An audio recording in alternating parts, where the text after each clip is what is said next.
নমস্কার, কেমন আছো সবাই? আশা করছি সকলেই ভালো আছো। আমি অপুর সংসারে নতুন একটি ভিডিওতে সবাইকে স্বাগত জানাই। সোমবার এখন সকাল 6:30 বাজে। পার্কের থেকে ঘুরে এসে ব্রাশ ট্রাশ করে এসে 2 কাপ চা করলাম। আর এই দিকটায় ছোট ছেলে আমাদের সঙ্গে আজকে পার্কে গিয়েছিল। ও বলল, মা ভীষণ খিদে পেয়েছে, তুমি আমাকে সকালবেলা দুধ পাস্তা বানিয়ে দেবে। ঠিক আছে। বড় ছেলে এখনও ওঠেনি, তো আমি ছোট ছেলের জন্য একটুখানি এই যে পাস্তা সিদ্ধ করতে রেখে দিয়েছি।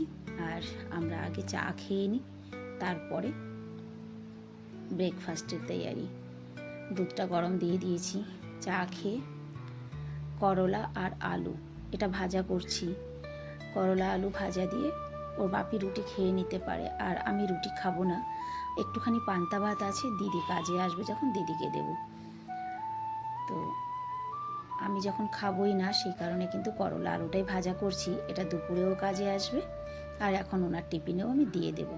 আর এইদিকে রানী দেখো মানে চিৎকার করছে, ওর খিদে পেয়েছে।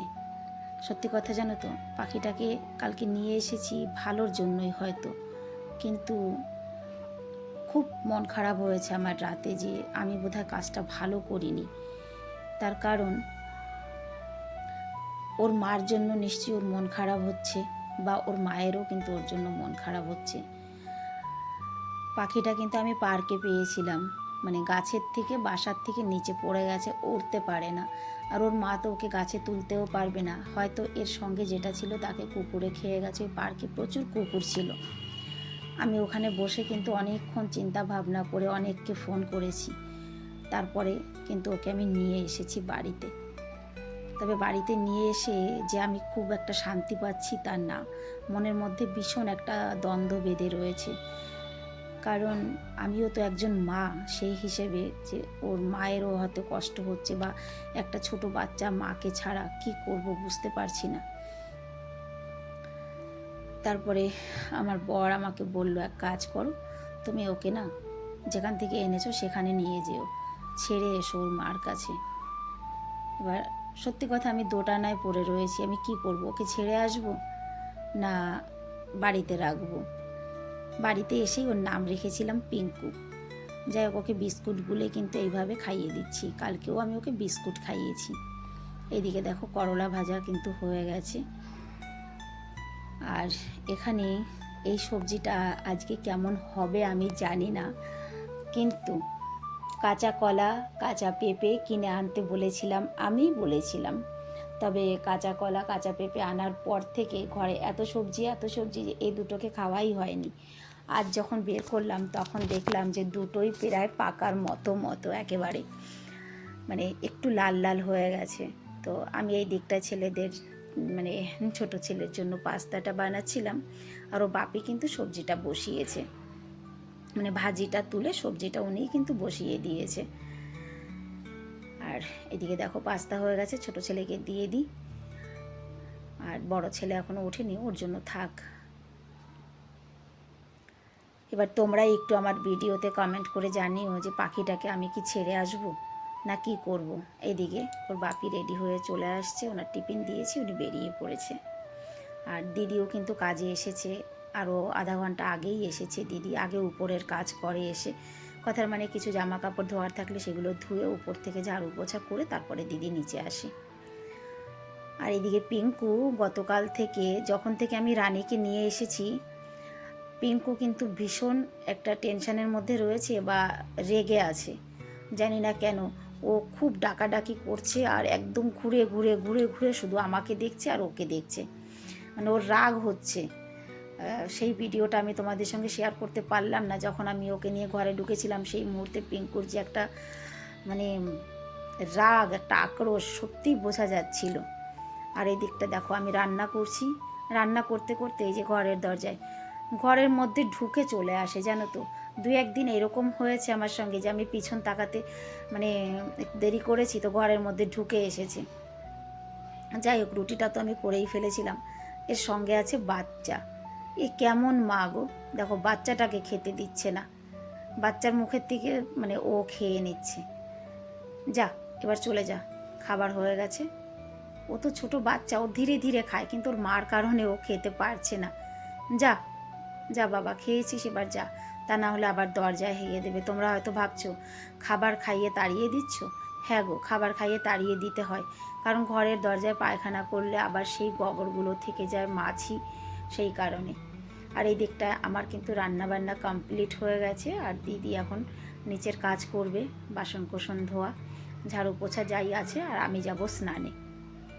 দিদি কাজ করে চলে যাবে, আমি স্নান দান সেরে এই যে এলাম কিন্তু এখন নিচে ভাত বসাবো। আর ছেলেদের জন্য কি করব এই একটা টেনশন। আমি যা রান্না করেছি সেটা আমার দুই ছেলের কেউ খাবে না, না করলা ভাজা খাবে, না এই সবজিটা খাবে। ঠিক আছে, তো ঘরের দুটো মাত্র ডিম ছিল, তো ভাবলাম চলো ডিম দিয়ে ওদের জন্য না হয় কিছু একটা বানিয়ে দিই। ছোট ছোট করে আলু কেটে আমি সিদ্ধ বসিয়ে রেখে গেছিলাম, দিদিকে বলেছিলাম গ্যাসটা বন্ধ করে দেবে। তো দুটো ডিম এখন কি করি বলো তো, ভাবলাম যে অমলেট করে ওদের সবজি করে দিই, এটাই সব থেকে ভালো হবে, যে দুটো ডিম দিয়ে অমলেট করে ওদের দুই ভাইয়ের জন্য একটু সবজি করে দিই। সত্যি কথাই জানো, প্রত্যেক দিন রান্না করতে এসে এই যে একটা টেনশন, ছেলেরা কী খাবে, ছেলেদের জন্য আলাদা করতে হবে। যাই হোক, এদিকটা আমি ভাত বসিয়ে দিয়েছিলাম, ভাত হয়ে গেছে আর ডিমের অমলেটগুলোও হয়ে গেছে। ইতিমধ্যে গলিতে ভীষণ চিৎকার চেঁচামেচির একটা আওয়াজ, আমাকে এসে ডেকেছে ও দুবার করে কি আইয়ে বাহার বাহার মতলব বোর আয়া হয়, বোরিং এসেছে আমাদের গলির মাথায়। জলের কষ্ট তো দিল্লিতে জানোই, তো বোরিংটা এসেছে, এবার কোন গলিতে লাগবে এই নিয়ে ভীষণ একটা হাঙ্গামা, সব গলির মেয়ে ছেলেরা বাইরে এসে হাজির। আমি ডিমের অমলেটটা করে ভাতের গ্যাসটা বন্ধ করে তারপরে কিন্তু এই যে আসছি গলির মাথায়। আমি ভাবলাম যে ওই যে দুই চারটা মেয়ে ছেলে দাঁড়িয়ে রয়েছে, তো এরা বোধহয় আমাদের গলিরই লোক শুধু। তো এখানে এসে দেখলাম বোরিংয়ের গাড়িটাও দাঁড়িয়ে আছে, কিন্তু ও বাবা আমাদের গলির বাইরে, মানে আমি তো গলির ভিতর থেকে এসেছি, টি পয়েন্টে এসে উঠলাম, দেখলে এখানে এসে দেখি প্রচণ্ড ভিড়।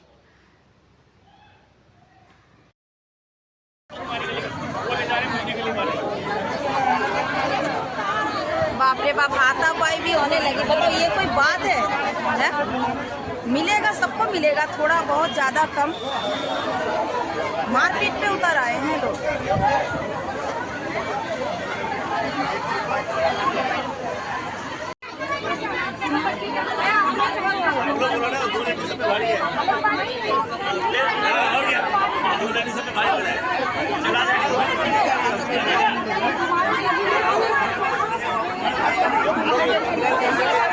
भाई मारपीट करेगा क्या अब?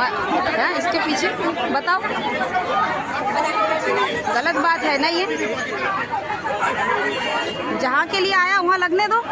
हाँ, वही तो दो लेडीज जो है ना वो ज्यादा मतलब ये अकड़ दिखा रही है आगे की। पर किस गली की है, किस गली की है ये लोग? पीछे वाला गली पे, पीछे वाला पता नहीं भाई।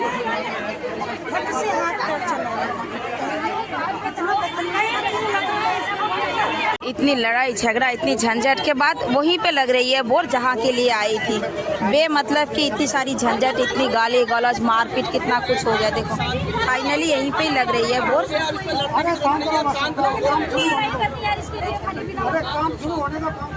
काम शुरू होने दो, सही बात है। तो चलो अब हम भी चलते हैं, जाके खाना बनाते हैं भाई। जब फाइनल हो गया, मशीन खोल रही है, यहीं पे बोर लगेंगे।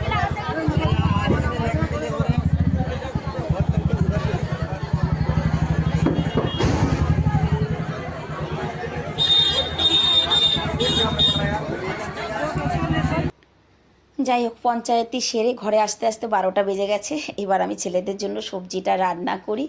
আর আজকের ভিডিওটাও তাহলে আমি এখানেই শেষ করছি। দেখা হবে নেক্সট ভিডিওতে। সবাই ভালো থাকবে, সুস্থ থাকবে। অসম্ভব গরম, সবাই নিজের নিজের খেয়াল রাখবে, বেশি করে জল খাবে। দেখা